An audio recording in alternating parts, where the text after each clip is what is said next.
Welcome back to Corrective Consciousness. This is episode 5. I am your host, VyseTheBold, and this is... I am Lotus Prince. And I'm Pyrojackfrost. Back from a hiatus, we see, huh? Yeah, welcome back. Yep, I was sick last week.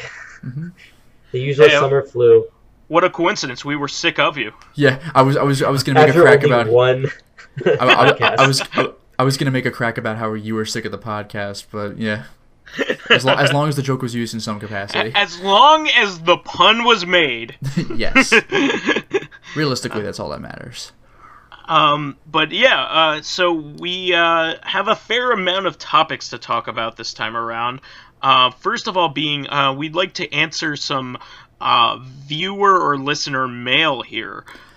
So I think it's really important that we interact with our audience here, and we do want more questions asked of us. We love this kind of thing, and we love the attention, and we love interacting with you folks. It gives a certain sense of like intimacy between between like us really and the listeners, viewers, however they're absorbing our media. And so we really take our constructive criticism that you've been sending us seriously, and we don't take it badly unless you're a jerk. Well, that's not constructive criticism. Yeah, no, that's just you being a jerk. But yeah. We have been taking things to heart. One of the things that we're probably going to do, for instance, is we're going to do each episode in one part now. From now on, because I think it's a little bit easier to manage. Plus, fewer of you will drop off by the end of it. I think if you don't have to go on to the next part of the episode. So it's a bit much. It would be though really funny if I kept what you just said in, but I released this in 2 parts. Lotus is an excellent troll. Don't worry, we'll do exactly what you asked. No, but yeah, I'll put this up in 1 part and see how that works. And yeah, as for the viewer questions, we got 1 last time. So this was on the YouTube channel. So YouTube user Facaphon says, I have a question for the next episode. Why do you guys think it's so appealing for people to watch other people play video games on the net? So I'm sure we all have our perspectives on this one. For sure. For mine, it's really kind of, I mean, obviously I'll explain myself, but I can start by answering the question with another question, which is, why do we watch, sports or things like that, right? Like, there are certain degrees of entertainment, but as far as playing video games on the net, there are multiple reasons. Some are for straight-up walkthroughs. I don't know how to get to the next area, and maybe I didn't check a text-based FAQ, or if I did, I didn't get out of it what I had hoped. So let's watch somebody actually do the thing, and now I know what to do. So there's that. I didn't think of the factual end of it. I didn't think of the analytical end. Yeah, but before I got into Let's Plays, that was the only reason I ever looked up video game footage, actually. It was like, I can't figure out how to do this, so let's see if someone else has already. So there's this straight-up walkthrough aspect of it. But then it kind of depends on what the player's doing. Some people watch games for the player. Maybe this person's really funny. Maybe this person is one of those like Dark Side Phil people who's like kind of the appeal is that he's bad at games and the rage is kind of funny. There's like stuff like the Game Grumps where they have conversations over the game and it's kind of like a podcast with a visual element to it. Sometimes you watch... Yeah, I was just going to say, it's kind of like an antecedent to, or a predecessor, or a descendant of, I apologize, to the kind of entertainment that MST3K I was thinking about that, something like that too. Because even if the person's not trying to be funny, just hearing commentary over action on a screen is something that can be really entertaining. Like, that's why sports have it to begin with. Oh, sure. So otherwise you're just watching, the sport can be entertaining by itself, but there are lulls, Yeah, and it can give you additional info or analysis that you may not have thought of, and that's what sports do too. And, yeah, this is especially true in the video game aspect at like something like EVO, the fighting game tournament, where they tell you about the frame data and why that thing you saw was so cool. And the same thing goes with people who are playing games to completion, or speedrunners, where I've mentioned this before, but there's the games done quick marathons in the summer and winter, and sometimes the players or their backup commentate on how that trick you just saw is harder than it looks, or that trick you just saw is really easy, but it's very important to do, and here's why it's important, and this matters for getting this particular thing done. So it can be explanatory, entertaining, both. Like, there's any number of reasons. Sometimes, actually, I've actually had this one. This is something I wouldn't have thought of, but for some of my own horror Let's Plays, I've had a couple of people tell me, oh, I'm too scared to play this game myself, so I'm watching you do it. That's something I hadn't considered, although there are some games that I kind of have to do in very small doses because they get to me, but watching someone else do it, there's a whole other level when you're playing a game, because you're the one who's, quote, in danger. So if you're watching someone else do it, you don't have to concentrate on keeping alive, you just kind of see how it plays out.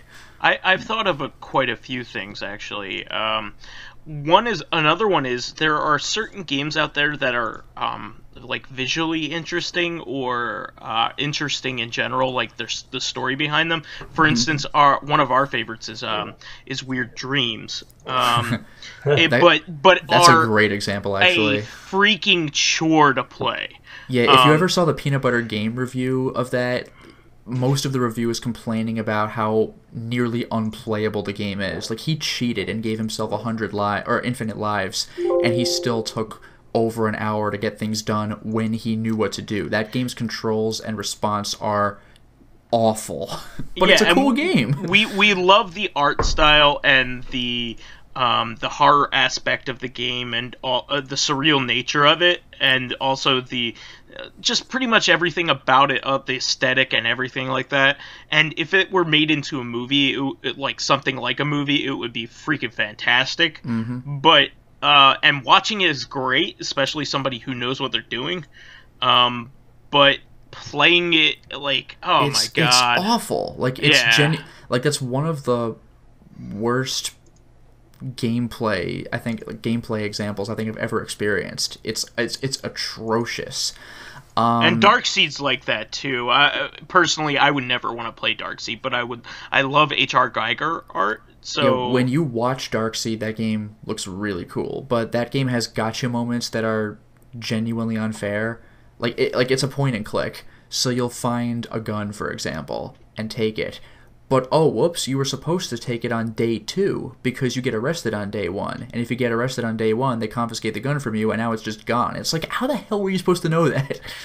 Yeah, I was thinking, like, how you mentioned a lot of games, Let's Plays are based on the viewer, what they're looking for. It also depends on the game. Like, some games, the person who's watching might just want to see the game story through completion. Oh, sure, I don't have time to play this 200-hour RPG. Let's just say, or it might just be that the game itself lends to commentary, whether humorous or knowledgeable commentary. So, and also, people just might not have the time anymore to play games, and they just want to sit and watch something. Like, I know that I was watching Let's Plays when I was playing WoW. I used to watch some Let's Plays because it's something to do while I'm playing another game. I was just going to reiterate that it's really good passive entertainment to have somebody else play a game and comment on it. It's just like watching golf or something. You know, some people who really like golf like that, you know, having golf on in the background while they're like doing their work or something like that. This LPs are really great passive entertainment in that way. We used to have to do things like watch stuff like that, or even watch things like, I don't know, like some people used to put on like the Weather Channel because that's soothing music while while that went on and while they were working. Yeah, it does have genuinely good music, actually. Or even reality TV shows used to be bigger. Now that there is more options for passive entertainment, people aren't seeking those like reality TV shows out as much. Oh, and actually, you know what? I just thought of one more thing. In some cases, you could also watch a game that you just would not ever have a chance to play. Like, yeah, for a lot of people, like anything, like certain systems that you don't, the Sega CD, like you're not, or like Gimmick. You can't play Gimmick for the NES. You can't play a Gimmick easily. You can't even play that off of a flash cart right now. So I mean. Yeah, I mean, like some people can compensate with emulators, but there are some systems or like. Or some games, even for more mainstream systems that have gotten rarer or whatever, like if you find somebody that has that game, then you can get whatever footage you can glean. Like we talked about last week, Crazy Power Disc Perfect, like you can barely even find footage of that on YouTube. So if somebody puts that up on YouTube, you weren't getting that game anyway, so like it's almost impossible to find now. I can't get it, so it would be cool to see someone play it so you know what it is, like what you've been missing. Like it's a good way to get a taste of a game well in that way. Like Snatcher, you weren't going to go out and spend like $400 on Snatcher and a Sega CD yourself, so you might as well watch somebody else play it. Also, and it might not even be your kind of game. I've had lots of people say I don't care for visual novels, like certainly not to play them. So maybe watch someone else. There's also an academic aspect to it as well. Like like your Let's Plays, for instance, are very factual and have a lot of analysis to them. So like you may want to watch it because you want to learn. And speaking of wanting to learn, if you like follow your Resident Evil Let's Plays, for instance, are very analytical. Oh yeah, I try to be. But like actually, on top of that thought though, if you follow someone, like if you follow a particular Let's Player rather than seek out the games, then like if you're subscribed to some Let's Player and that person says, okay, this is the next game I'm gonna do. Maybe you haven't heard of it, so you'll be introduced to that as well. Like, I've actually been introduced to some games through some people I've watched Let's Play or review them, or even on Games Done Quick. I hadn't even heard of Gimmick before the Games Done Quick speedrun, and I was like, whoa, that looks kind of interesting. I'm not going to get it, because it's $200 for a system I don't even own, but, like, I've heard of it now. like stuff like that. It's super cool. There's also the fact that you may want to be involved in a community that follows a certain person as well. Like, for instance, there are many people that play on Twitch, for instance, that have a lot of really cool followings. Like, their fans are really neat to hang out with. Yeah, online. And the fans recognize other fans after a while if they become regulars. Oh, for sure. Like, I listen to the Laser Time podcasts, for instance, and they do stuff on Twitch. And like people just hang out on the Twitch channel and talk about the game and interact with the people that are playing it. Yeah, live chat is fantastic in that regard. Yeah, so I mean, there are a lot of good reasons. And for instance, with my friends and girlfriends that I've had over the years, I love watching them play games sometimes. Even if they aren't even if they don't play the way I do or whatever, I like watching them play. Yeah, and sometimes it's cool because they don't play the way you do. Mm-hmm. Yeah, exactly. They think in a different way, or they go about problems in a different way, and things like that. And it's just fun to be in the room with somebody while they're playing it. So, like, I can do that in fact, it's even better if you ask me if the other person's in the room with you. But back to our conversation from 2 weeks ago with the whole couch co-op and online co-op. But anyway, sorry to interrupt. Absolutely, no, absolutely. That goes right along with it. And actually, speaking of what goes right along with it, what you said about Twitch, depending on the player, sometimes the Twitch person or YouTube has a live system too, but sometimes the player on the stream can directly interact with the chat as well. So that Twitch that plays also Pokemon. Like, that's a whole nother beast in terms of why people watch Let's Plays. Or there's also a Twitch plays. I don't know if either of you heard of the Twitch plays Demon Souls or Dark Souls. I've heard of it. That's got to be a freaking. So what happened was, I mean, not to digress too much, but back to why people play or watch these Let's Plays. The whole part of Twitch plays Pokemon is a whole bunch of people would say what they want Ash to do, the player to do next, and then it would be like a voting system, and after a certain amount of time, whatever it's voted for, that would happen. It's a lot easier in Pokemon because it's just like one action at a time. But Dark Souls is very much real time. Twitch gaming. No pun intended. Twitch with a lowercase t. But so what they had to do is they had to actually, whatever box or whatever they were playing Dark Souls on, they had to mod it in a way that it would pause the action like every second or something, like That's every frame, ridiculous. so you could actually vote for stuff and not have your guy die all the time because you're not doing anything quickly enough. You can't respond quick. That's nuts. So I think that pretty much just caps it off. I mean, people love to have specific reasons for things, like to zero in on, but I think it also, in this case, there's a wide variety of reasons why a listener would participate, and also why they would pick a specific type of Let's Play, and a specific Let's Player, because they fulfill different needs. Yeah. I think there are a lot of good reasons, but this is, it just happens to be that they're going, that you have a interactive medium that somebody else may be interacting with instead of you, but it's still an interactive medium, and a visual one at that. It's hard to do that kind of thing with books, but you may have every once in a while somebody who does like a good reading and analysis of a book. Yeah, there is such a thing as, like, with Let's audiobooks read. Especially, yeah. Oh, by the way, I do have one more thing regarding sometimes people will recommend or at least hope that certain players will play a certain game. Like, if it's blind especially, you can see another person's reaction to some interesting moment for the first time.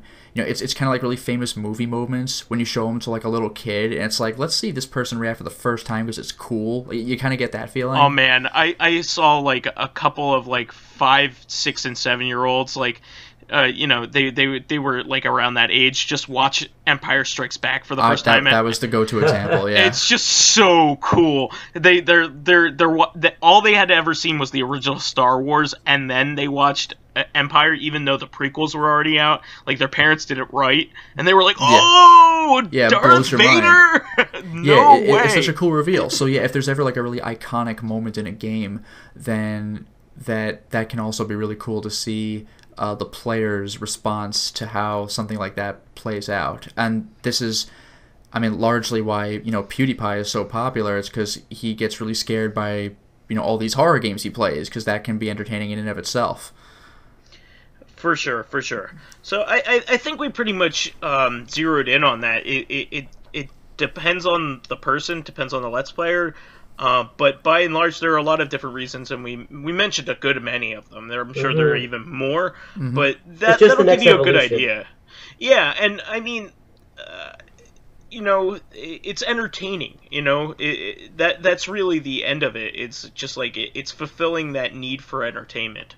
Yeah, I mean, in one way or another. No joke, but with this whole VR thing, for all we know, the next evolution of this is watching people just live their lives. I mean, we already, in a way, like, it's not... reality TV, yeah, but... No, not even that, but I mean, like, it hasn't taken over and everybody does it, but there was that game, Second Life, where you live another life, so theoretically you could watch somebody play that, which would kind of be interesting. There was a cool movie about that. I forget what it was called. James Cameron. It's called Dark Days. It was a movie about basically a VR headset would actually record people's experiences, and while you were you would have like an implant for it, and you would go around doing your daily life, and there would be certain things that would happen that people would want to re-experience with their own implant. Oh wow! So like there would even be the dark side of it, like half snuff kind of stuff. Sure. But that was actually part of the story. It was kind of like a near future, not like a near but not distant future kind of story. It was sci-fi, but not like so sci-fi that there were like lasers and stuff. It was a really interesting story because it was kind of like a neo-noir having to do with these like trading these shady memory like discs Yeah, that's actually a pretty clever concept. Yeah, you guys actually would really like that movie. It's a movie that nobody talks about these days, and it's a shame because it was actually quite good. And this steps outside of the VR aspect of it, but there's also the movie The Truman Show, where they're just watching a dude live his life. It was an artificial life, but it was a dude effectively living his life. One person in the entire thing was genuine, and that was actually the good part about the show. In the movie, the movie portrays his reactions were actually the good part of the show. Yeah, he was the one guy in the whole thing who was not an actor. For sure. All right. Well, I think we touched on that. I'm gonna go over basically what I did this week. Having said all that, unless you guys have anything to add. No. Okay. Yeah, that's pretty much. I think we hit it. And don't for sure keep asking us questions like that. We love this kind of thing, and ask about any number of subjects about anything geeky like that. Even about books, comics, that kind of thing. We're all into that stuff. So go ahead with the questions. We love it. So good question. So this week I actually didn't play very much as far as video games go. I did a little bit of like futzing around with my systems just to see if they would work when I did certain things, but that was pretty much it. But I did watch a movie, and I will go over that. I watched the new Jason Bourne movie. Oh, how was it? It's pretty funny because I think a lot of people would probably have expected me to talk about Suicide Squad because it's topical at the moment. But I heard that was bad, so I don't expect you to. I've heard very mixed reviews. Some people I've seen loved it, and some people are like, nope. Well, here's the thing about that is you're gonna have people overreact in a positive way to the people being negative, so you can't really get a good, genuine opinion about it. You really kind of need to watch the movie yourself. In all reality, the movie's probably just mediocre, and everybody's either giving it shit or praising because people are giving it shit. So, I'm gonna make my own opinion about that when I see it. But I saw Jason Bourne, and it's the fifth Bourne movie. With the fourth one centering up on Matt Damon's character specifically. And it's a really good end to the Bourne series, I would say, for his character, for sure. I didn't see the fourth one, so I can't really comment on the character that's played by the guy who played Hawkeye. Jeremy Renner? Yeah, Jeremy Renner's character. But I can comment that there were some good moments in it. It wasn't... I like these movies a lot. I think they're fun. They don't really ever come to a good resolution in them, but you get a good thrill ride with some really good fight scenes. And this one had a really great fight scene at the end, which I appreciated. It wasn't as good as the 1 and 3. There's 1 and 3 in particular that's really, really good. But it definitely plays to his strengths. Like, one of the things that the Jason Bourne character is known for is using shit that's around him as props in order to fight. Like Jackie Chan. I love that. I absolutely love that. I think that's one of the coolest things. I've actually thought of doing scripts where the character just is kind of like Mega Man, like absorbing new things around him to use against the bad guy, and just somebody who's really inventive with their surroundings and really using his surroundings to his advantage. And I thought that that's like his superpower almost. He could just kick somebody's ass regularly, but that's the thing he's really great at. So I thought it had some good moments. There were also some slower moments.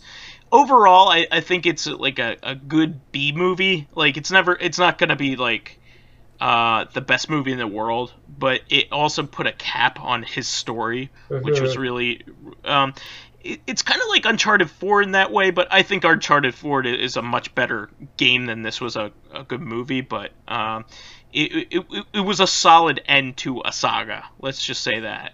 Sure. They can bring him back later, but this is a good cap. So I saw that, and I was pleasantly surprised. And the reviews weren't that great, but I think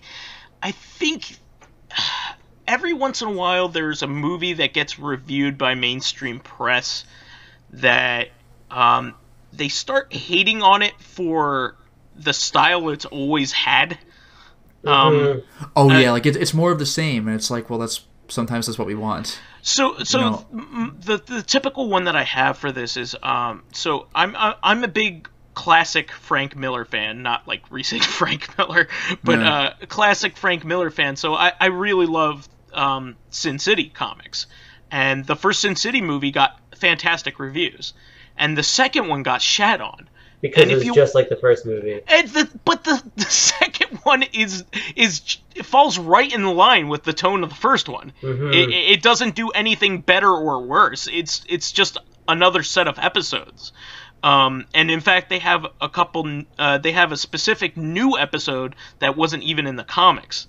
And it was really, really good. I particularly really liked it, and I'm wondering why people were shitting on that movie.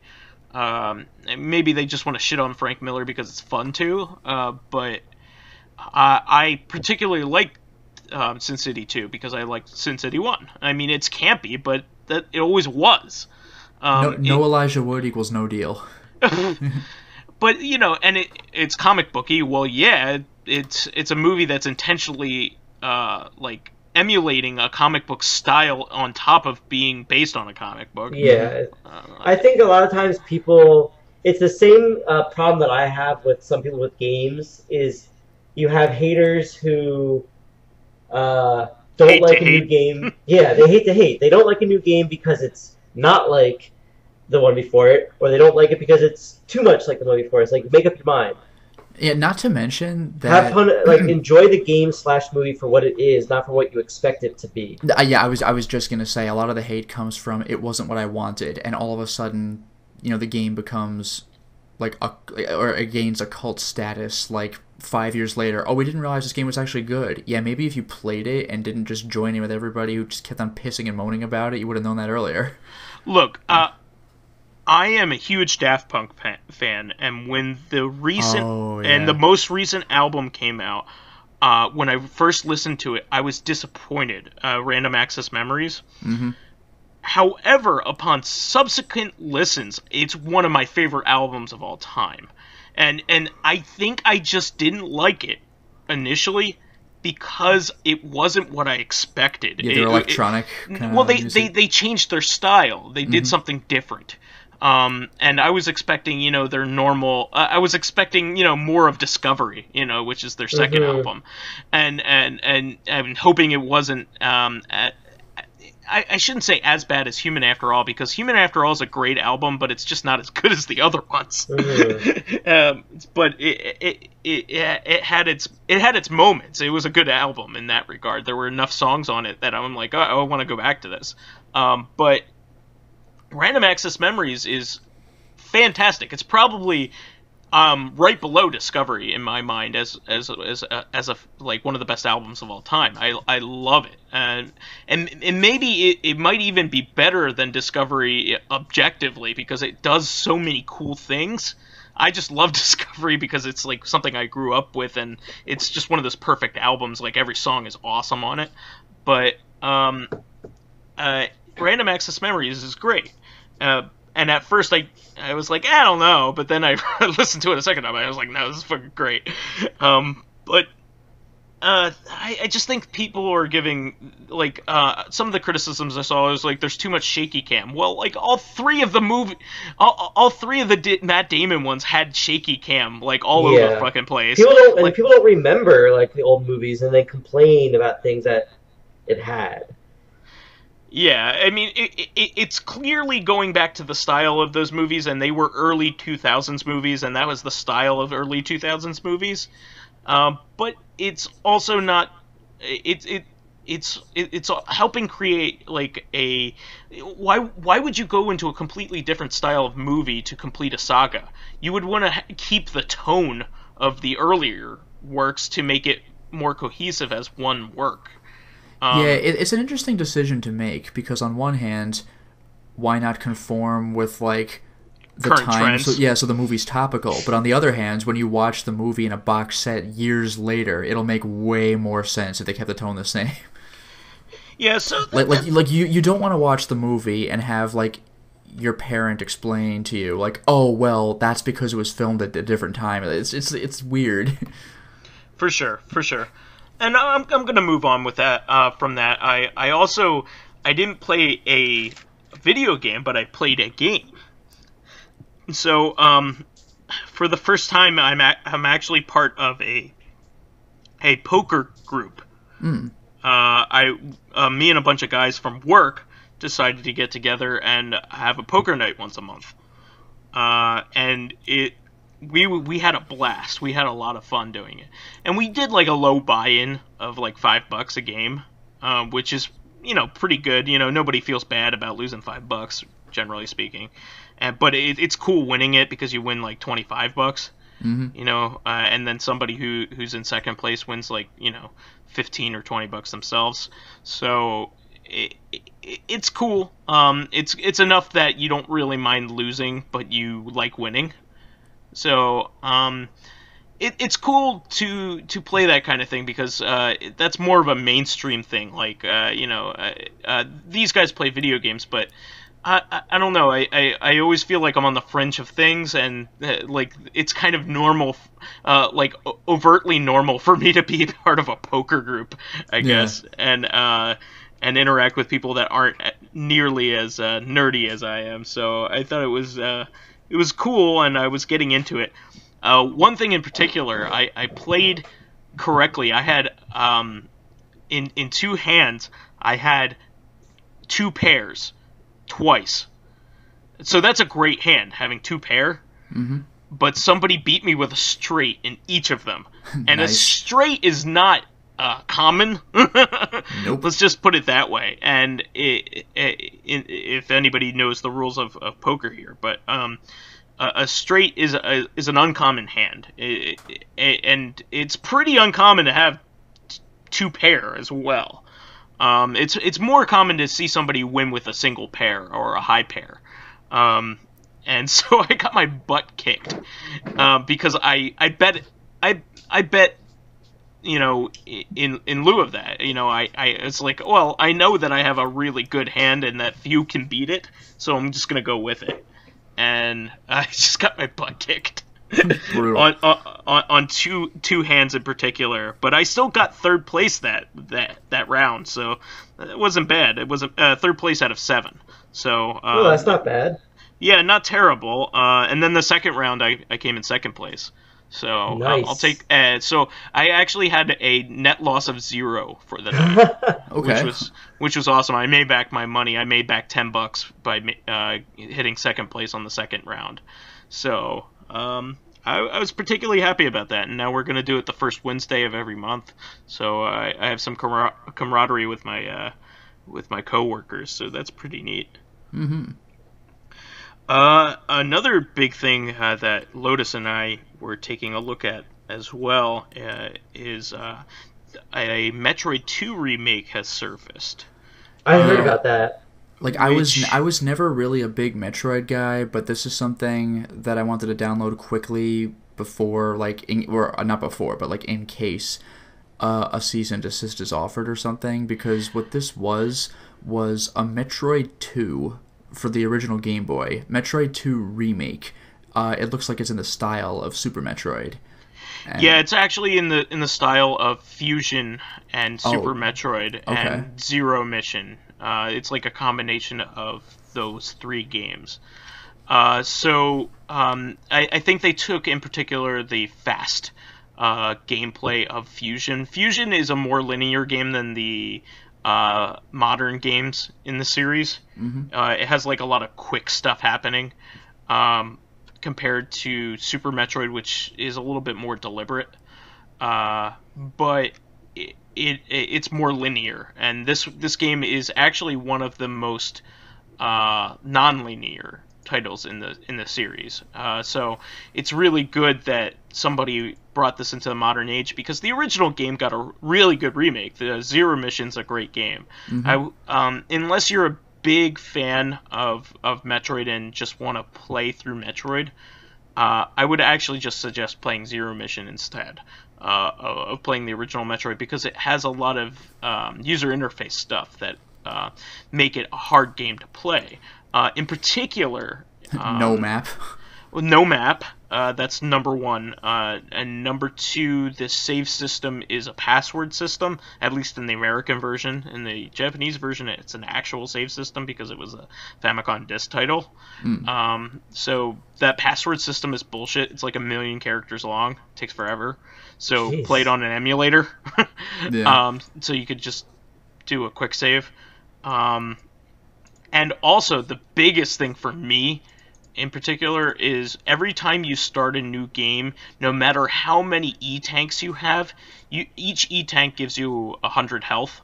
You start off with 30 health. So if you have like 4 E-tanks, you have to grind through enemies in order to charge up to 400 health. Yeah, if you die, you lose all of your E-tanks. I mean, well, you don't lose the E-tanks, but you lose the energy that would have been in them. Like, you go back to 30 health. That is ridiculous. There's so if no you way to die on charge up or anything either. There's no so way. if you die on the final boss, like, you're enjoy your next, like, 20 minutes. maybe not that long, but yeah. That's the original Metroid. So there are a couple hacks that are really good about updating that if you don't want to play Zero Mission, because Zero Mission may be a little too far away from the original game for some people, I guess. It updates to the point where it's its own game. Where I could see that argument. I don't really see the need to go back and play the original game, but I can see that argument. So there are some really good ROM hacks, like there's Metroid Deluxe out there that it adds like a map system and a save system. So that's really cool. So you could go back and play that. But getting back to this one, Metroid 2 had never been updated. And Metroid 2 has some really cool things about it, but there are a couple annoying things that carry over from the original game. In particular, what is good is it does have a save system, so that's good. It also has a way to charge up your health, which is good. You can go into your ship and charge. But there are a couple annoying things, like in particular, a lot of the problems with some Game Boy games arose from the fact that it's so zoomed in on your character in order to give them detail that it's hard to see what's around you.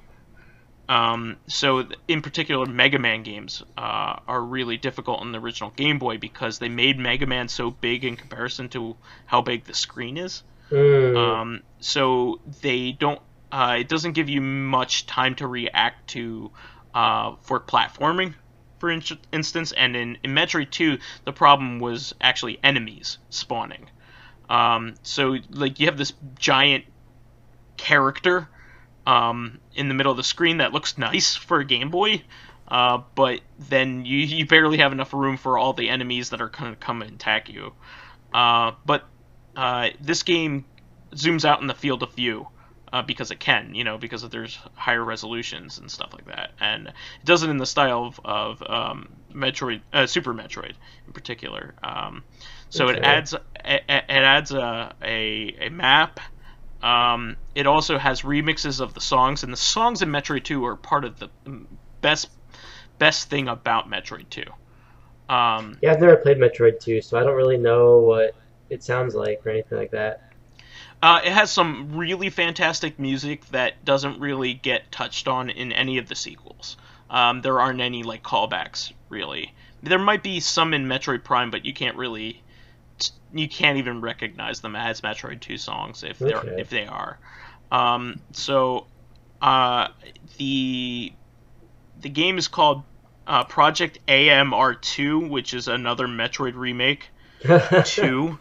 And I've been following this thing for like 5 or 6 years. So it's a really big undertaking from the fan who made it. I haven't played it yet, but I know it's going to be good. It's going to be better than the original, and I know there's a lot of care put into it just looking at the screenshots. Mm-hmm. It's also the only other game to have like the really batshit insane Metroid mutations, which is really neat. Oh yeah, I remember. There's like, you know, you need to kill X number of whatever they were, like Omega Metroids or something. And, so they were messed up. So in this game, you're going to the planet of the Metroids to basically exterminate them all, which is a pretty dark mission. For those of you who don't know, like, that's why Super Metroid is what it is. You know, you're getting the last Metroid. It's like, where did this come from? Like, the Game Boy. Yeah, actually the Super Metroid begins with like a black and white scene that is like a Super Metroid recreation of Metroid 2. Yeah, and again, how many people played Metroid 2? So it's like, okay. Yeah, I mean, it was one of the more common Game Boy games. I would say that it sold really well. But beating it, that game's ridiculous. Nobody beat it. I mean, you would need to play with like a Nintendo Power back in the day because it doesn't have a map. But there were a lot of things that the game added that the series still uses, in particular, like the spider ball. Yep, you go up walls. It has a very non-linear style of exploration, which is great. You kind of just go and try to kill the Metroids as you find them. Mm-hmm. And they're in like a big open space a lot of times. So there's some really cool things about that game, and I mean, I don't want to go back to the original version of it, so I'm really glad that this came out. Because this will give people an opportunity to play just like Zero Mission, play an updated version of an integral part of a series storyline. Because Metroid 2 is a big part of the lore that goes into Super Metroid, and Super Metroid's one of the best games of all time. So, yeah, I think the first Metroid game I played was Super Metroid, if not even Metroid Fusion or something like that. I've never played the Nintendo ones. This brings up an interesting thing that I always debate against myself about. I know whenever someone makes a remake for games, the company always like gives them the smackdown because... that might be more of a problem with copyright, because I think instead of companies worrying about remaking their own games, let people who want to do that do it. But I know that there's a problem with... The problem would be if someone makes a Metroid remake and doesn't get a notice that they shouldn't do it, then they kind of lose... Then Nintendo would lose whatever rights they have. Like, part of having a copyright is that you have to do that. You have to enforce it yourself. Yeah. Which, since both of you brought it up, I downloaded it right away because I'm excited to play it. Not so much because I want to get it before it disappears. Yeah, that's why I downloaded it. I don't think it's going to disappear, and I'm going to give a couple things to prove that. First of all, the Metroid series proper is kind of in a coma at the moment. After Metroid Other M got so much criticism and didn't sell well, compared to the Metroid Prime series, which is universally loved and considered some of the best games of all time. Which the creator hates, by the way. Yeah, because it was made... It's ego. If somebody outdid him in his own game. Exactly. The Prime games are... I'm actually would say that the Metroid Prime trilogy, if you count all three of them together as one game, is my favorite game of all time. I'm not even going to beat around the bush, or like one of the best games of all time. It's so far up there that I don't even want to like quantify it. I absolutely love playing all three of those games, and especially 1 and 3 in particular. There are moments in 2 that are amazing, but 1 and 3 in particular have so many good moments in it. 2 has Quadraxis. That's freaking amazing. Yeah, like I said, I'm not beating on 2. A lot of people say 2's the bad agree. one out of the 3, which I don't agree with. But calling it the bad one is like it implies that it's bad and not less good. No, it's not a bad game in the slightest. It's just not as good as 1 and 3. Yeah, 1 is freaking amazing, and 3, like, I watched my friend play it, and that just looked like it played gorgeously, and that final boss was crazy. I have a hard time picking between 1 and 3 whether I like one over the other. But I absolutely love those games, and apparently I haven't even had a chance to play it yet because I'm always. Other M, from what admittedly little I've seen, it looks like it has fantastic gameplay. Yes, people got mad that's what I was at the say. Story and how the character of Samus was handled. Yeah, that's what I was gonna say. It plays well, but and is fine in that regard, but they treat her like an idiot. Which is in the Prime series, what little characterization that you do have of Samus is as a very strong character. Mm-hmm. Goes into like multiple planets by herself and just wrecks everybody's not a weak character in the slightest. She's more like Ellen Ripley, which is what she's supposed to be. She's supposed to be Ellen Ripley, in Aliens. I mean the freaking nemesis is even named like Ridley, like after like Ridley Scott. Mm-hmm. Yeah, exactly. And even the theme of the original Metroid is kind of like emulating Alien's score. Yeah. But anyway, and the Metroids are very much like the Xenomorphs, especially the face huggers in particular. Mm-hmm. But the series has been in limbo ever since, and there is one announced, but it's like it's a sports game. It's like Metroid Prime. It's almost like a Monster Hunter mixed with a basketball game. It's kind of weird. That's very weird. Yeah, and it's made by. It's not even part of the main series, so that's the only thing that's really been announced. It's like Galaxy Force or something like that.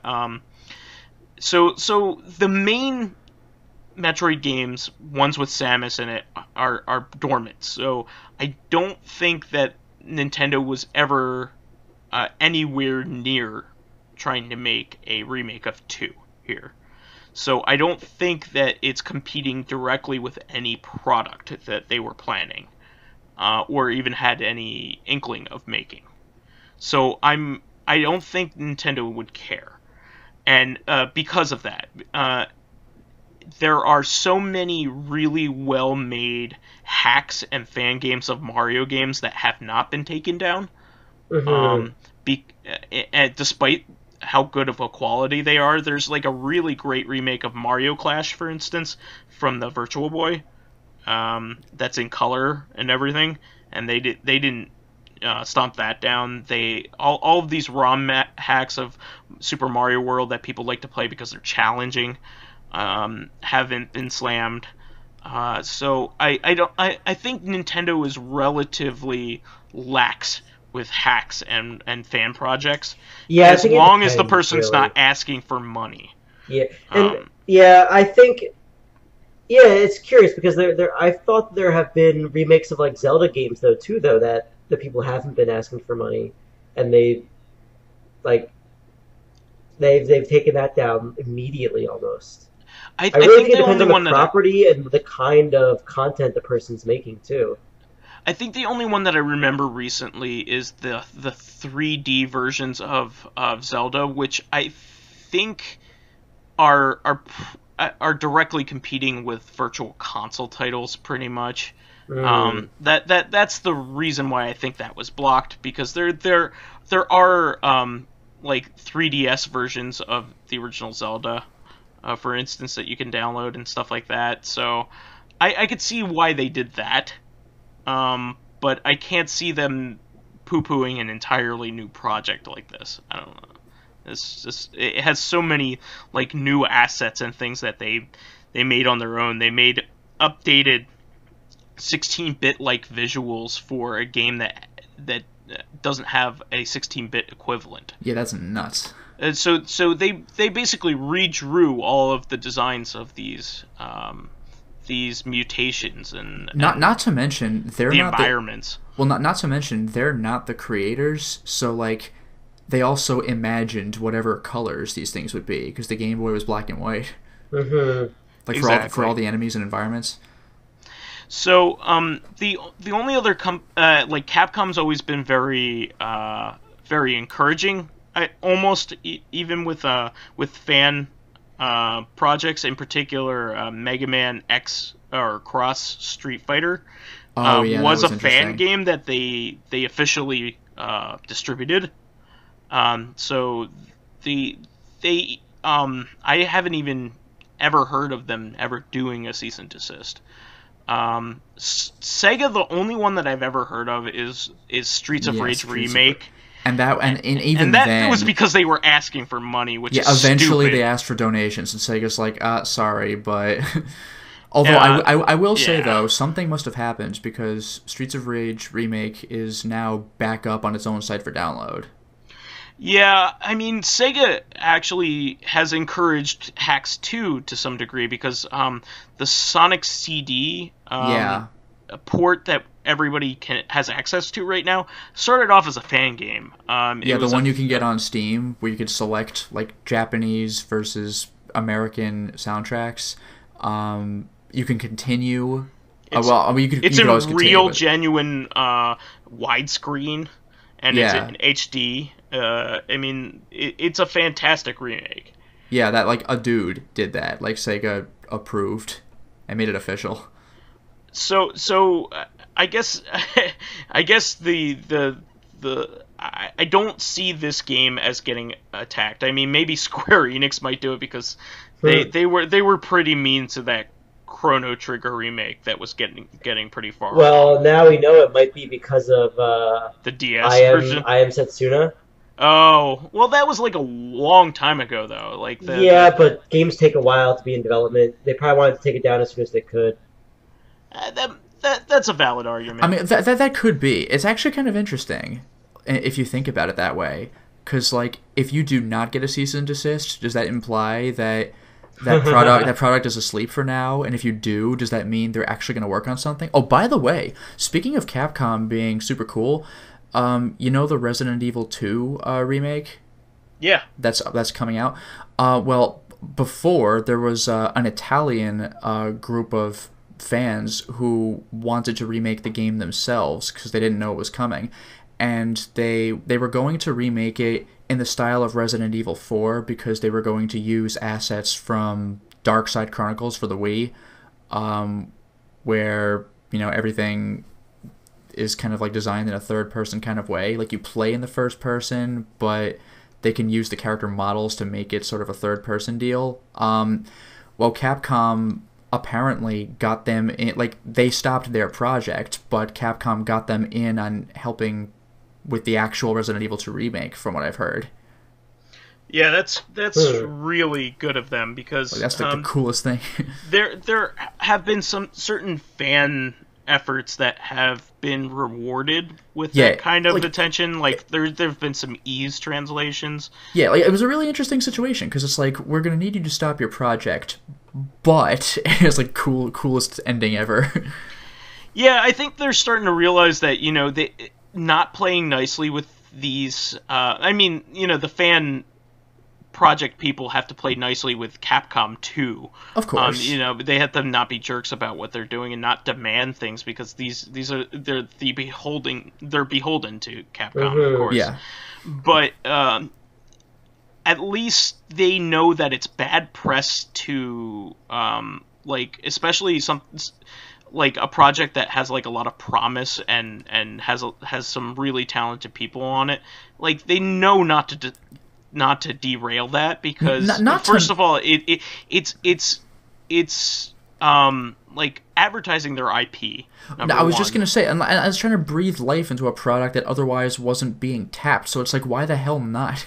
it's like, we like your drumming game, up we want to attention. play it. Yeah, it's drumming up attention for and testing the waters for something that they may want to build on in the future. Yeah. And also, they might actually themselves want to incorporate some of that stuff. Mm-hmm. So, and they know that if they shut that kind of thing down, people are going to say, like, fuck Capcom and stuff like that. It's like you have to be careful, because if you let it go, then you lose the IP, potentially. But if you don't let it go, you're missing on prime, like you said, advertisement. For sure. I mean, in the best of circumstances, they incorporate it, like, you know, like the Sonic CD remake. I really wish Sega would have the guys that made the Streets of Rage remake would have played nicely with Sega. Well, again, maybe something... made that an official title, because official, yeah. It's good. It's so good that it could be sold as an official title and nobody would notice. Yeah, I mean, again, like, something must have happened anyway, because you can get the remake again now, and there are other hacks for the game where you could play, like, with silly things, like you could play. You could be Mr. X with a Tommy gun. Well, I know there's something where you could play. I think you could play as the characters from the Alien vs Predator beat 'em up, like, just for the hell of it, or maybe it was either that or put the Streets of Rage characters into the Alien vs Predator, like, levels and stuff like that. You know, it's kind of like what Sega's allowed with the goofy hacks of the games on Steam. Well, we talked about this before, but there's like a really silly hack that is just like in Streets of Rage, when you beat the goons, you usually hear this weird, like, like this really digitized sound scream, and someone edited the game so that nothing was changed, except that when you beat those guys, they make the sound that Tim Allen makes in Home Improvement. And that's all they did, and it's funny, and you can get it on Steam.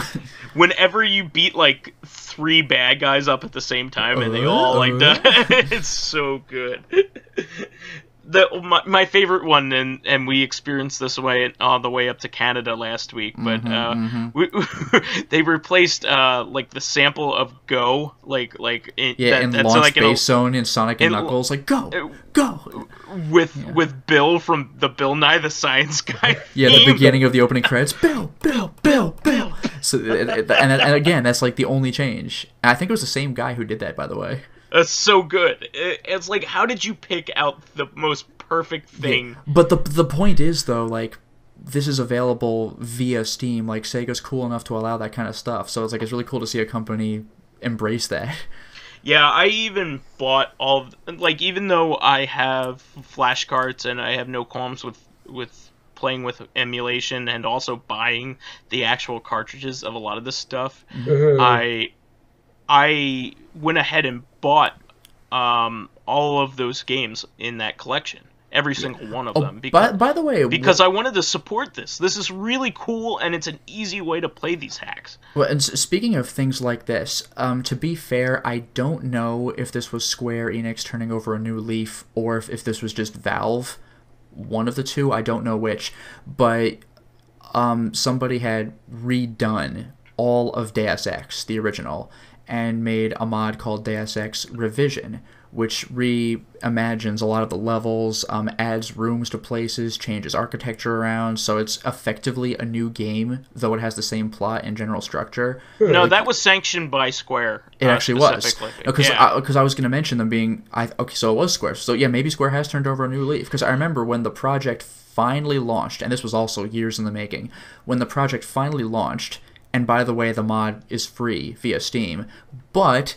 you need the Steam version of Deus Ex to play it. But when the mod finally launched, there was a massive discount on the original Deus Ex via Steam, which was a super cool move.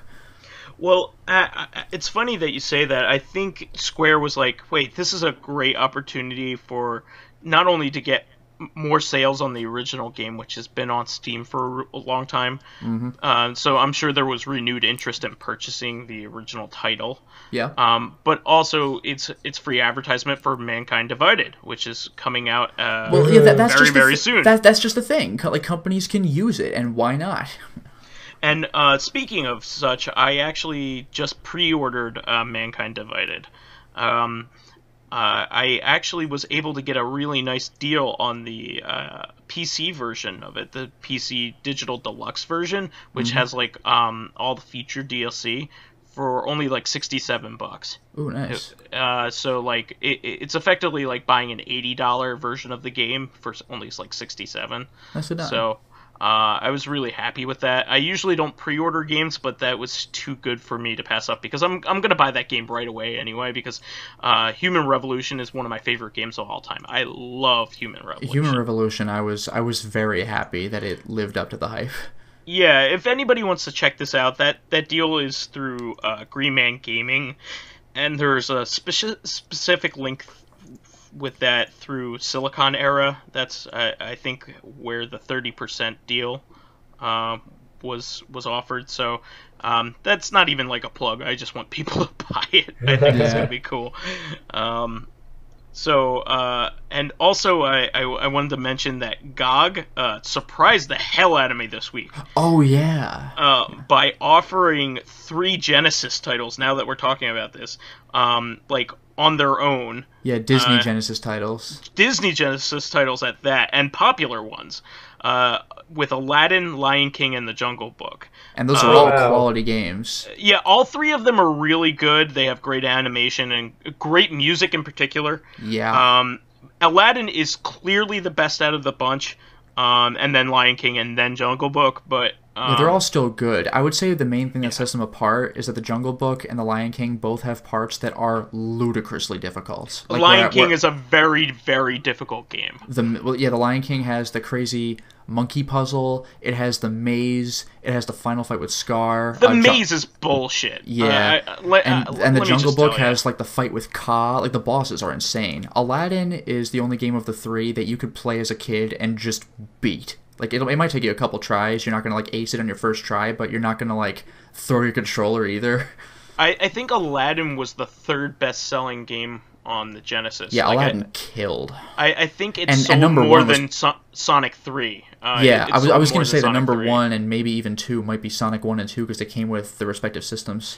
But yeah, I don't think 3 was ever a pack-in, and if it was like really late in the system. So... Yeah, I know Sonic 1, it's extremely hard to not find a not for resale, attached to the system version. Sonic 2, my copy, that I had way back in the day came with my system. What other games even came with the Sega? Like Altered Beast? Altered Beast was a system seller in the very beginning before Sonic the Hedgehog came out. Well, that was the first Genesis game. Yes. It was a launch title for sure. Streets of Rage 2 was a pack-in title. Oh, that's right. There's a lot of not-for-resales of that, too. That game is freaking killer. What a great if you're game. going to talk about the CDX, the CDX came with some pack-in Sega CD games, particularly Echo the Dolphin CD. Oh, nice. At one point, I think Sewer Shark came with it. Sewer Shark definitely came with the Sega CD Model 2, and is the best-selling Sega CD game. I guess that explains why people have heard of it, because who would go into the store and like, Sewer Shark looks interesting. It's the most common Sega CD game. Yeah.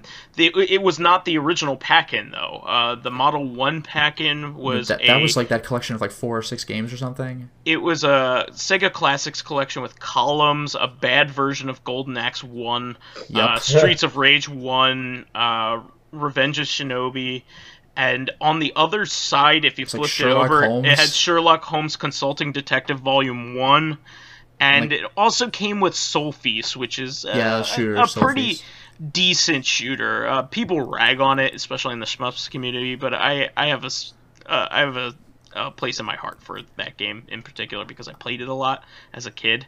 I remember being amused by the collection because like classical orchestral music would play when you booted it up, and I know we get that with the PS3 when you turn it on, but it just really threw me to hear like Genesis titles on the Sega CD with this elegant orchestra music, and it's like Streets of Rage. Yeah, for sure.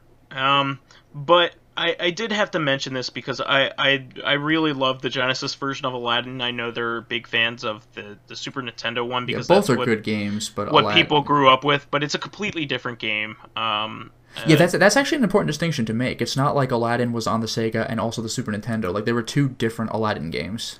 Very different. Very different, and it's actually pretty funny because they asked the developers, which one they thought was better, and each of them said the other one was better. Really? That's funny. Yeah, like Shinji Mikami was asked, he was actually the lead programmer on Aladdin for the SNES. That's funny. And they asked him, what did you think of the Genesis one? And he said, I wish I had made the Genesis one because he really liked the animation and the action in it. Yeah, it's very fluid. Oh yeah, they actually had real like rotoscoping? Disney. No, they had real Disney animators work on the pixel art. That's right. And David Perry came out and said he wished he had made the SNES one as kind amazing. of like a tipping his hat back to him. Yeah, that's super cool. Because in the SNES one, it was you would jump on enemies like Mario, and in the Genesis one, even though it kind of breaks continuity, you play the whole game with that scimitar that Aladdin gets at the very end of the movie. But I think you could fight throw with the sword, apples though. in both of the games. I think you could throw apples. You definitely could in the Genesis because that's one I grew up with. In the Super Nintendo one, you can throw apples too. I think that is the first game that I actually beat. Aladdin. Oh, really? Yeah. I remember you having it when we were kids. And I always had the Genesis one. Took me forever, and that final stage. It's hard. Oh my god. I will say this: I prefer the Genesis version, but with Super Nintendo's Super Nintendo's like sort of like 3D effect with Snake Jafar's like coils going around the screen, that was freaking cool. Well, the Battletoads-esque magic carpet level of the Cave of Wonders the Genesis with the lava, version? Yeah, that is really cool looking too. So that rivals that. That was hard. Yeah.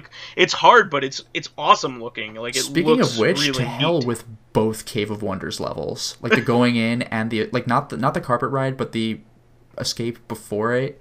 Both of those levels are brutal. Oh, with like the avalanche, like all the stuff falling on you. Yeah, and those boulders that insta kill you if they touch you. Yeah, I mean, the Indiana Jones boulders. It was a beatable game as a child, but it was certainly not a cakewalk, I would say. Yeah, I beat it as a kid. Either it had some real easy opportunities to earn some extra lives. Mm-hmm. I also particularly like the fan service in that game. Like when you're in the genie's lamp, there's like the Genesis. A Genesis in the background. I remember that. I don't remember that. There's you can actually be. He says one from column A, one from column B, kind of like the. Oh, and there are those pillars. like a Chinese restaurant. Well, that's actually in the level. Yeah, you jump across column A and column B as platforms. Some really cool things in the Genesis version. So I really hope people support this and realize how special it is that they were able to make a deal with Disney of all people. And they made a killer game too. To get Genesis games released on a PC platform that that's ridiculous. Official, they must have had to get like Sega's permission to some degree because I believe Sega, like even though Virgin made Aladdin, I think it was published by Sega. And another thing that surprises me is that, like, kind of like you said, that these aren't just old PC games that they managed to revive. Like, these were console exclusives, and they're just on PC now. It's like when Night Dive brought D to GOG. It's like, what? Like, there was never a PC release of that. Absolutely. So, at least buy Aladdin. I mean, all three games are great, but at least buy Aladdin. I freaking love that game. And seriously, shout out to all three. It's just that I only ever owned Aladdin. And so I can talk about that more. It was a hell of a great game. Yes. I also, real quick before moving on to you guys, I did want to mention some games that I purchased. One more thing. There was a fan translation released for a From Software game, another From Software game for the Dreamcast of all things. What? Called Frame Gride, which kind of looks like a like an offshoot, kind of like Metal Wolf Chaos to the Armored Core series. Like Okay. it's definitely one of their mech games. So it's not often that Dreamcast games get fan translations. So I'm excited to play that one at least. Nice. I've seen Frame Gride a lot around, and From Software games are always interesting, if not frustrating. So yeah, Kingsfield, Souls games.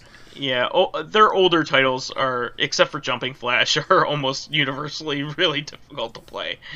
But I am interested in playing that. But I don't have much else to report in that regard. But on Steam I bought a bunch of things that were on sale. I just wanted to go over that. I bought Batman Arkham Knight, which has the PC version is now all fixed up. So, and plus I have Windows 10, so it apparently runs fine on Windows 10. So, I bought that along with all of the DLC. I already had it for PS4, but I didn't have any of the DLC. So, I think if I went to go back and buy all of the DLC on PS4 right now, it would have cost more than the whole game with the DLC on PC on Steam right now. So really? That's why I bought it. Yeah. That's why I bought it. There's a lot of DLC for that game, and it's kind of mediocre. But I'm a big Batman fan, so I'll indulge. Yeah, I'll just indulge. And plus, I have all the other games in the Arkham series, including Origin on PC at this point. So I kind of just want to keep them all in one place. That makes sense. Also, Bethesda is having a sale because I think. I think QuakeCon is coming up right now. So I finally brought Morrowind and Oblivion, like the Game of the Year editions of those. Nice. I actually hadn't had them. I have Skyrim, but I don't have Morrowind and Oblivion. And I also bought the original version of Doom 3. I'm amazed that they still have it on the store. Because I have the remake. I have BFG edition, which is a great version of the game. They update a lot of really cool things. But as Lotus and I had a former conversation about, there's a lot of really cool mods for the original vanilla version of Doom 3 that don't carry over to BFG edition. Really? Like what?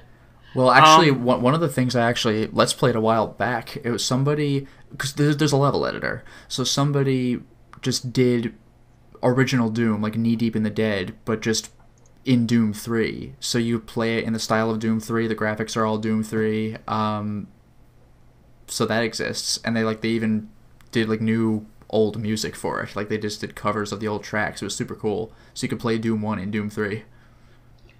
Yeah, so I ended up buying those because I think it was like $2.50 to buy the original version of Doom 3 and Resurrection of Evil. It was like so cheap that I couldn't say no. Yeah. It's definitely worth $2.50 to have access to all those mods, and I also even have like the disc copies of Doom 3. It's just that I actually have discs of Doom 3 and Resurrection of Evil. I don't know whether I can find all my CD keys right now, and I don't feel like looking. And $2.50 is not any amount of money to bitch about at all. So, even for most people. I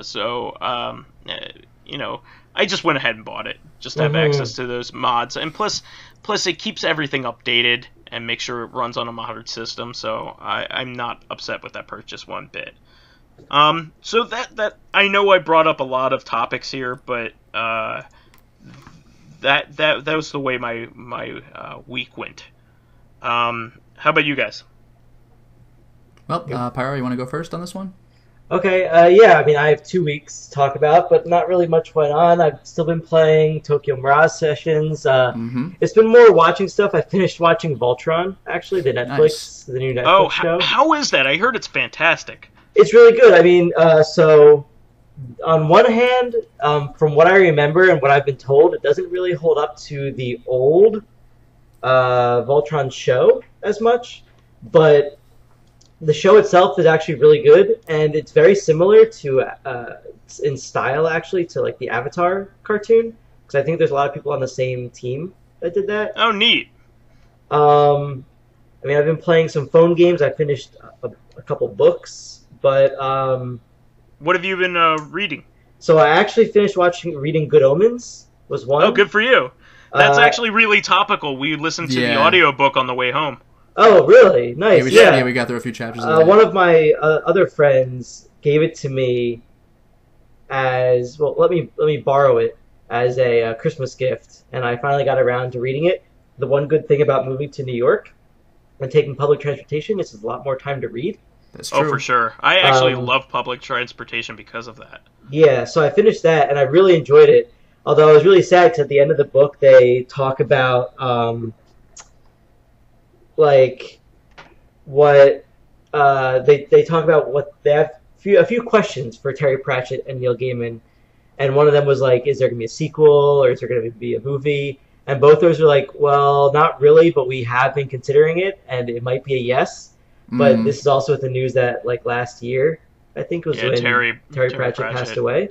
Yeah. So that's kind of sad. Hopefully, though, either Neil Gaiman or Terry Pratchett's daughter want to push that through, because I don't know about a sequel, but I would very much like to see something that in the same style in a movie or some sort of style like that. I would like it as a miniseries. I think it would work out really well as like a 24 episode series or something like that. Okay. Like on Netflix or something. Yeah, that wouldn't be bad. I do know that Terry Pratchett's daughter is, or last time I checked, was in the in talks with trying to make a Night's Watch TV show, which is Discworld, Night's Watch from Discworld, which I would really enjoy because that's one of my favorite series. The other book that I finished was actually one of the Discworld books called Making Money. But yeah, those are the books that I read. I'm starting another book probably soon. I just want to do a quick description for our listeners. Good Omens is basically, imagine Hitchhiker's Guide to the Galaxy, but if it were about religion rather than sci-fi. Yes. And, well, it's like the apocalypse is coming, and an angel and a demon are trying to avert it. Because they realize, like, that they don't actually want to die. Well, Earth is way more fun than being stuck in heaven or being stuck in hell for the rest of eternity. Mm-hmm. And I think my favorite line from the entire book is from the very beginning, where they say, "You can't get a good drink in hell or heaven." Yeah, that was like, really clever. And like Earth is the best place for them. So so that was the book I've been reading. I'm going to read another Terry Pratchett book that's not Discworld, actually, that my friend just got me for my birthday. So we'll see how that goes. But other than that, there's been a lot of happy birthday, by the way. Thank you. It's been a lot of just work and stuff. I'm hoping to get more playtime in with Mirage sessions, but I do know that I'm also going to Otakon on Thursday, so that's right. Not much time this week to actually play that. Yeah, I mean, I wish I had more time this week to play actual video games, but at least I was able to keep up on a couple topics. It's a shame because I've been so busy. I also had to prepare for a big barbecue that I have every single year, which Lotus was in attendance for. And they played The Resistance at the barbecue, by the way, which is a really cool board game. It's basically like if you imagine that old party game Mafia, but like with more there's cool visuals, structure. Yeah, with more structure and better visuals, of course. Yeah, actually, now that I think about it, another game that I recently played that I haven't played before is called Mysterium. It's a board game. And the basic idea of it is there's one player who's a ghost, and the other players, I think from 2 to 6 players, are psychics. And if you've played Dixit, it's kind of like that. It's a mixture. I like Dixit. Dixit is it's amazing. It's a mixture of Dixit and Clue. So you're each a psychic, and there is a combination of person, location, weapon that the ghost is trying to lead you to, but they can only send you visions, pictures, and you have to try to figure out what part of the image is the ghost trying to point you to. Oh, that's to cool. Relate to that image, and then once everyone, and it's a game that you all win or lose together, including the ghost. So it's like no one's trying to screw each other over, etc. Once all the players reach the end, I mean, you have like 7 turns or 7 hours, or that's what their turns are. Once everyone reaches the end by that time, if they do, then there's one of those groups of people is the actual killer. So basically, like the location, person, weapon that I have is not the same as another player. So it's confusing to talk about, but it's really cool because I really like Clue, and Dixit is a really fun game. So it's interesting seeing someone mash those two ideas together. Yeah, speaking of board games, I actually, Lotus and I actually have owned the Doom board game that's based on Doom 3 in the past, and we like the idea of it, but it's not particularly optimized. It's not you need to house rule the hell out of it, otherwise the game master is just gonna like bulldoze the players. If the game master's actually trying to kill off the Doom Marines, he can easily do it. He's going to win. Yeah. Well, apparently, Fantasy Flight is coming out with a new Doom board game based off of Doom 16. That is actually based off of modified rules for Star Wars Imperial Assault, which is another Fantasy Flight game.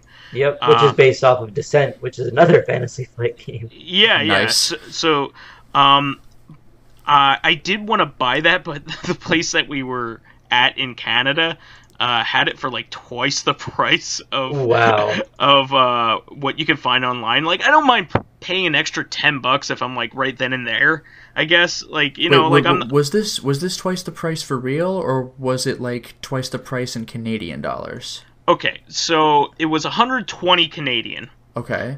So that's like what, like 100 American? That's about $100, maybe $95 in US. It's $60 on Amazon right now. Okay. Like, see, it's not even close. You know what I mean? Like, if it were 10 to even like $15 to $20, I would be like, you know, I just want to buy it now and play with my friends now that I'm at the convention. Save on but shipping. It's like way out of whack. Yeah. It was way out of whack, which was unfortunate because I was in the mood to get it. You know what I mean? Yeah. So I'm excited to play the new Doom game when it comes out, and I'll probably end up picking up Imperial Assault now that it's like so cheap and it's free shipping. So I'll definitely pick that up. But I know that you play Pyro. I know that you play a lot of board games. Did you play anything else like that recently? I know you've been to a couple parties. Another cool game that I played this weekend is called Codenames.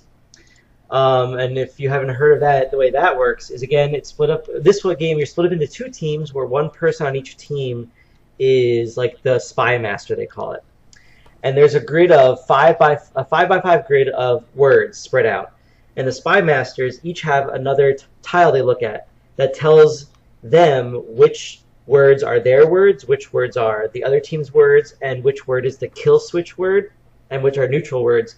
And what they have to do is give one word to their teammate and then a number, saying, like, so if there's a bunch of words on there and I say, like, pool 3, that means on the mat there are 3 words that are ours that relate to pool. Whether billiards or a pool, like swimming pool, That's or clever. something like that. And it gets difficult because sometimes, like, you don't want to make it too simple because there might be other words that you don't want your teammates to guess because you're either on the other team or whatever. And it's just whatever team guesses all the words correctly first wins. The downside is there's the kill word. If any of your teammates pick the kill word, you immediately lose the game. Huh. That's clever. And then at any point in time, if you select a word that's not your team's word, it passes to the other team to do the same thing. So that's a really cool game as well. Other than that, though, that's my weeks of games and movies and TV shows. Well, that's cool. I definitely was surprised, and I think it's so coincidental that we decided to like experience Good Omens in like the same time frame, that's like crazy. randomly. I've been meaning to read that for so long. It's really glad good. I got a chance to. Lotus, would you be interested in like reading more of that or listening to more of that? I know. Yeah, I wouldn't mind. Yeah, I think everybody fell asleep on the car, but I don't think it was an insult to the Yeah, audiobook. it was a 12-hour trip. Cut us some slack. It was a 12-hour trip, and also it had a soothing British narrator. So Yes. like I don't blame anybody at all for falling asleep during it, because that guy's voice, man, he could put you to sleep. Yeah, I mean, and he does a good job. It's a pleasant way. He's very smooth. Yeah, he's not dry and boring. It's just very relaxing. Yeah. No, definitely.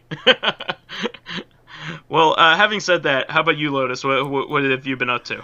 Well, I don't know if I'll have quite as much to talk about. I've been playing a little more Dungeon Keeper. I mentioned that last time. I remember good that for game. you. That game kicks ass. So I'm making my way through the game. I'm on level, I forgot, like maybe 14 at this point out of, I think, 20.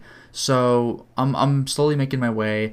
And there have been a couple of levels where I've had to quote cheat. Like, I haven't used any codes or anything, but there have been cases where in Dungeon Keeper, your minions do the work for you. You have very limited direct attacks. You know, you have a magic spell, Lightning, which costs money to cast, so you have to watch your economy if you're trying to, like, shoot people.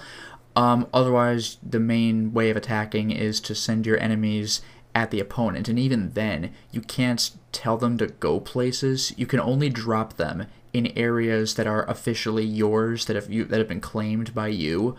So normally what you would do is drop them near the opponent's enemies and then let them go to work. Or there's a spell where you could summon people to a particular location where you can kind of, sort of, get them to go where you want. You have limited control of your own minions. But what you can also do is you can use a spell to possess a particular minion and play the game in first person from that person's perspective, which is kind of cool. Like technically it's an unlimited period of time, but people, like, minions can starve and take damage, so you're not going to be in one person forever, especially if you haven't made it to the enemy's dungeon yet, because, you know, only your little imp creatures can dig, and those guys cannot fight very well, so mostly you let your minions do the work for you. And the goal is either, if there are heroes, to just kill the heroes, or if you're fighting against an enemy dungeon keeper, then every dungeon keeper has a heart at the heart of their dungeon. So they have this big case that you hear a heartbeat from, and if you destroy the opponent's heart, then that keeper is dead, and all their creatures go away, and all their imps insta-die. So what I've done for a couple levels in a row is just possessed a level 10 monster, and just once I've opened enough of the map to the point where the enemy's dungeon and my dungeon are within reach of each other, so we could really start messing with each other, I just kind of throw tradition to the wind, and I just possess like a level 10 monster, and just walk my way up to the enemy's heart. And even, like, it's usually a vampire because they can teleport and heal. So if things ever go south, then I can leave the vampire and pick him up, or he can just teleport home. But he can also heal a considerable amount. So I'm just wailing on the enemy's heart while I'm getting hit by, like, 5 guys at once. And I'm just not caring, because with the computer AI, creatures will attack threats first, and they'll save the heart for later. So I just go, nope, and I go for the heart, take a bunch of damage, the heart explodes, and then the battle is mine, even if the enemy creatures are still fighting. They eventually learn to walk away. So that's how I've been beaten the last couple of levels. So it's challenging, unorthodox, and also quite entertaining. As for One Piece Pirate Warriors 3, hold on, Lotus. I forgot to mention while we were talking about Dungeon Keeper last time. Oh, yeah? There's actually a third game in the series. Did I ever tell you about this? Was it released? Yes. Huh. But not where you would expect or ever want. The Commodore 64. Kind of like Stonekeep released Stonekeep 2 on the fucking Weedware. Yeah, it wasn't called Stonekeep 2, but that's the only other Stonekeep game we got. It was Stonekeep 2, and it... Yeah, All right. It's the most disappointing game I've ever played. That is in my a life. piece of garbage. You saw me playing it. I'm like, I was like I was trying so hard to be positive about it. I actually, one thing I actually really want to do, I don't know if I would let's play Stone Keep, but I kind of want to get to the first area of Stone Keep and then do the first area of Stone Keep 2 with you and just be like, just look at this. No, look at this. I want to LP the original Stone Keep because that's just like another game from my childhood that I want to show people. I want to take interactive software and rub their nose in Stone Keep 2. But oh my god, because that's what it is. The second one, it's so bad. But anyway, Dungeon Keeper 3. So it came out on iOS. Of course it did. It was a free-to-play game, and everybody got super pissed. Wait, you sure that wasn't just Dungeon Keeper 1? No, it's a completely new game. It's a third game. Because Dungeon Keeper 1 was on iOS, and it was a piece of crap because they made it suck. No, this is like a revival, from what I understand. I could be wrong. Yeah, the only thing I knew about Dungeon Keeper on iOS was that it was Dungeon Keeper 1, except that once you start digging out X amount of tiles, it eventually costs, unless you want to wait, which is total horseshit, because it's not like it's a new game, and these are the rules, and they suck. Like, Dungeon Keeper's a full game, and they took features away from you and made you pay for more. Like, fuck you. Like, that's what happened. Yeah, I'm pretty sure. Yeah, I'm pretty sure there's no Dungeon Keeper 3. People have been wanting that. But yeah, that's complete horse shit. Like, nobody should put up with that. Like again, they took a game that already exists and they made it worse. And by the way, what's even lamer, I don't even know if you knew about this. You're gonna love this. You know how you can rate games out of like 5 stars on iOS? Yeah. Yeah. Well, they had a thing where you had to like, you basically either rated it 5 stars or you had to like jump through one more hoop to rate it anything but 5 stars, and I forgot what it was, but you had to take trouble to make it less than 5 stars. And of course everyone wanted it to be 1 or 2 stars because it's a piece of shit game on iOS. So like it was a really black mark against, what was it, EA? EA, yes. It would be EA. So yeah. Well, that was during that era where they tried to make like SimCity work as like an online only game. Yeah, when there's no multiplayer or online functionality whatsoever. Yeah, they I think they have finally since learned from that. I believe. I would like to think so. But anyway, back to Dungeon Keeper. So I've been playing through that. That's been a lot of fun, and I had mentioned, week after week, I've been playing One Piece Pirate Warriors 3. I finally beat it. Like, I beat the dream... Oh, good for you. Yeah, I beat the dream mode. It unlocks nightmare mode, which is the same exact thing, except every level is recommended level 100, and enemies hit like a freaking truck. So you can beat that for, as far as I know, swag points. There might be one little movie you beat, or get for completing nightmare mode. But, like, I kind of don't really need to do that. I've basically beaten it on not level 100 difficulty, so I'm effectively done with Pirate Warriors 3, unless I want to go back and just experience new characters playing as them, because it's kind of fun. Like, playing as Doflamingo is pretty amazing. But so I finally started playing JoJo's Bizarre Adventure Eyes of Heaven. I've had that for a while and I've wanted to play it. Now I'm finally playing it, and the entire game, with the exception of like level 1 to acclimate you to it, is basically dream mode. So like it's a unique story that's not canon. Characters meet up with characters they have no business meeting with. Like, a character from part 1 in the late 1800s will meet up with somebody from like the late 90s or early 2000s, like wacky shenanigans like that. So that's been a lot of fun, and I'm actually working on let's playing it. I wasn't sure if I would, because like, you would not let's play All-Star Battle. It's a fighting game with, text between fights. Like, that's barely a let's play. But Eyes of Heaven, there's actually something going on, and thank God they're finally cutscenes, because CyberConnect 2 made these games. They did Asura's Wrath, cutscene the game, and like everything was awesome. And then All-Star Battle had nothing in that regard. So it's cool to see Eyes of Heaven. It's not Asura's Wrath cutscenes, but there's stuff happening between fights, which is refreshing. Once again, as was the case with All-Star Battle, the game is very fan-servicey. It has a lot of nods to the series and the manga and things like that. So I'm very much enjoying myself. You kind of go across the various eras, so various parts, basically part 1 through 8 of Jojo, and to get stuff done. So I've gone through 4 of the parts, so I'm assuming that I'm halfway through the game. Verdict's out on that one. And you could also buy abilities in the shop. You could buy, well, not abilities, but support items. You could buy costumes, or you can unlock them by getting certain things done during fights. So there's also more to the game than Eyes of Heaven, which was pretty much just a fighter, which was amusing because it was like, for tournament play, it's like the worst fighter ever. It's like 30 frames per second, and like just generally not really fighter material. From what I've heard, the creator said it's more of a JoJo game than a fighting game, and I get that. It's like fan service disguised as a fighter. With Eyes of Heaven, it plays a little more like Power Stone. You kind of move around the arena. You can pick up items and throw them. You could punch open boxes for power-ups. So it's very different. And it's like not the best game in terms of gameplay, but it's very entertaining. And we've said on previous episodes of this podcast that we're not necessarily looking for the best game ever. We're looking for something that we really enjoy or has something unique to offer, and this game definitely has that going for it. So I'm satisfied. That's really cool.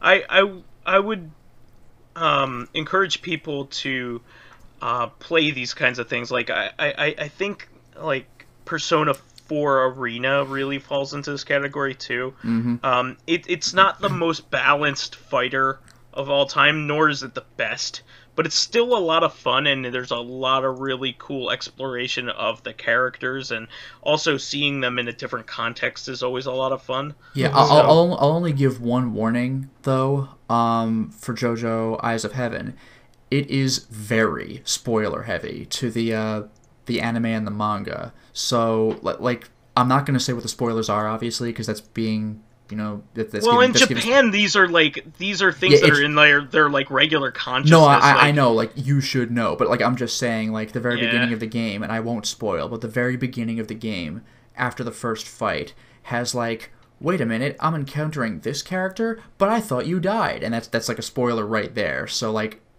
if you care about the JoJo story, then go ahead and watch the anime, but also read the manga, because the game goes across all 8 parts. Like, I've already been through part 5, and at the time of this podcast, the anime is partway through part 4. So there's going to be, even if you're caught up with the anime, this game can still spoil you. You need to have caught up on the manga or not care about spoilers if you want to experience it.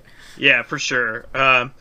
Like, I liked All-Star Battle, but I think even because it wasn't like a super tight fighting game, mm-hmm. I'm pretty sure I'm going to prefer Eyes of Heaven. Because that's the thing.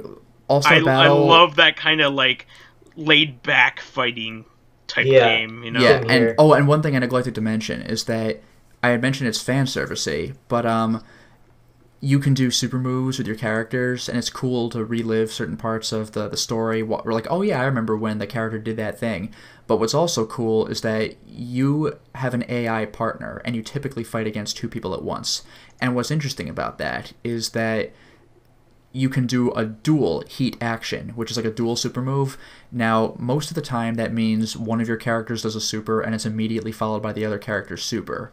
But if you choose 2 characters that are related to each other in some way, and the game will let you know what the super is before you confirm your selections, which is great, sometimes you have unique dual super moves. Oh, that's cool. Yeah, so for example, from part 1, Jonathan Joestar, the main character, and Will Zappelli, his mentor, have a thing where they both do their super ripple attack sunlight overdrive at the same time, and that never happens in the story. So it's cool to see them work in tandem with each other. They actually have unique choreography for those moves. It's really refreshing.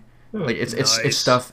Yeah, so that's stuff that you kind of wished you could see, and there's also stuff that's really fun that like would be utterly impossible to see. I won't tell you what happens, but part 1 Dio has a special interaction with part 3 Dio, and realistically, they're the same person, so they can never team up. There's not 2 of them. but it's cool to see them both work together and use their moves in tandem with one another. It's just like a really fan servicey moment that's just fun to watch. That's awesome. Yeah, that's been my gameplay experience. I'm pretty much Dungeon Keeper on the PC and Jojo All-Star Battle, both for pleasure and for Let's Play purposes. That's the one console game I'm playing right now. How about TV shows or movies? Anything on that regard? Not really. I very rarely go to the movies. I don't watch TV unless that show I like is finally back on the air. Like, when Venture Brothers or Rick and Morty comes back, then I'll watch those. But the closest I can come is a couple of weeks ago I finished watching with a friend of ours House of Cards Season 4, so now we're finally caught up with House of Cards, and anything you say in that show is a spoiler. It's like Game of Thrones. Like you can't say anything, so I'll just say that the show is really, really entertaining, and I eagerly await Season 5. Drama everywhere. Nice. I hear that that show is in particular really good. It is really, really good, yes. My parents are watching it right now, so I definitely want to. Yeah, it's a fantastic show. It's one of those deals where it's also topical. Yeah, it's very cynical as far as politics works. I will say that the main characters, you really have no right to be rooting for them. Like, they're kind of terrible people, but at the same time, because we're following them, you kind of want them to succeed just to see where it goes next. Because like if the main characters fail miserably, and that kind of kills the show, right? So like you kind of want to see where it goes, even though what they're doing is usually awful. No, and you do see why they're doing it, but it's like, oh, dude, come on. No, I totally get that. That makes me excited to watch it, whenever the hell I get that. I still have Stranger Things to get further in. Oh, God, Stranger Things is such a great show. I haven't really watched much at all about it, but I really want to go forward. That's the first show that I think I ever binge-watched. Oh, nice. I have X-Files to still get through, which is going to take me for freaking ever. So I'm also watching the second season of Mr. Robot. I heard that show's good too. It's fantastic. It's really good. That's going on right now, and I need to finish Breaking Bad as well. So I just got to the end of the third season, which is really exciting. I don't know what the aftermath of it is yet. I got to the last episode of the third season, so and I'm sure anybody who knows that show well will be like, oh! And actually, I should throw in one more thing. You say, have you been watching any TV? And I still kind of picture watching things on TV, whether it's Netflix or not, but I have been following a couple of anime series. I've been following One Piece since I was in high school. Or, no, since I was in college. So, I'm caught up with One Piece. We're probably starting to get into a filler arc now because the Dressrosa arc ended. So we got a little bit of downtime, but interesting things might happen. But I also watched, with our friend Mr. Ryu45, Season 1, which is all that's out now, of My Hero Academia, which is a really entertaining show. Basically, in a way, it's almost like Harry Potter in that a bunch of special people go to this school. Like, basically, this is a universe where just about everybody, when they turn, like, 4, 5, or 6 years old, they basically discover their mutant power. Like, everybody has some kind of weird mutant power, and there is no telling what the hell it'll be. So some people just look like they don't even look human anymore. Some people have relatively minor powers. Some people have, like, they could just straight up shoot fireballs and stuff. Like, the main character's mom has the ability to sort of, not magnetically, but to sort of just attract very small objects toward her, which is, by the way, an amazing power. Like, it's not going to be, like, the main hero of an anime power, but, like, in terms of living a practical life, that's awesome. But the main character's deal is that he's one of the very rare people that just gets no mutant power, which is called a quirk. And so it's just like, oh no, like, I'm a freak because I don't have a freak. Yeah, like, I'm a freak because I don't have a really cool thing about me. But the thing is, he's always looked up to this one, like, the Superman character called All Might, who's just, like, stupidly physically strong. Like, his power is just that he's ungodly physically strong. Like, he can Hulk jump from one city to the next. He can basically one-shot anybody with a giant punch. Like, he's like the ultimate good guy hero. Like, he's always there to save the day and everything. Because when anyone can get a mutant power, it's very easy to become a villain. So this guy's the ultimate, like, hero people aspire to be. But it turns out that that guy had his power given to him. Like, that power is transferred. And the main character accidentally discovers this. But the main character has a lot of heart, even though he can't really do anything in a fight at all, especially against superpowered people. But he's, like, the most noble guy ever. So the idea is that this All Might character is going to transfer the power to him. And the main character's power is very, very slowly growing, whereas All Might's is very, very slowly weakening. And the main character can do some overpowered stuff, but it'll, like, if he does, like, a super punch, it'll, like, basically break his arm, so he needs to get, like, healed after that. Like, his body kind of can't handle the power that has been granted to it, and he has to get used to it as time goes by. So he's basically gone to this, like, you know, Hogwarts, like, you know, superhero school where people can learn to become, like, official heroes, and most of the first season deals with that, or at least some of it does, but the last couple of episodes are what happens when actual villains show up, and that wasn't supposed to happen. We weren't prepared to deal with villains. Let's see how this goes. And some villains' powers are freaking ridiculous. So it's like, imagine a world where you may or may not have a good power, and even if you do, how does it match up against the other guy's power? And it's like One Piece. Like, who knows what anyone's power is until they exhibit it? So everything is terrifying all the time. That's pretty nuts. Yeah, it's a lot of fun. Well, that's great.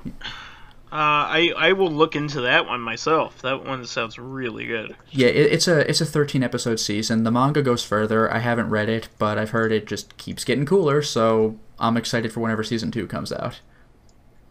Nice. All right, well, I know this is getting a little bit long in the tooth. Does anybody else have anything for the good of the order?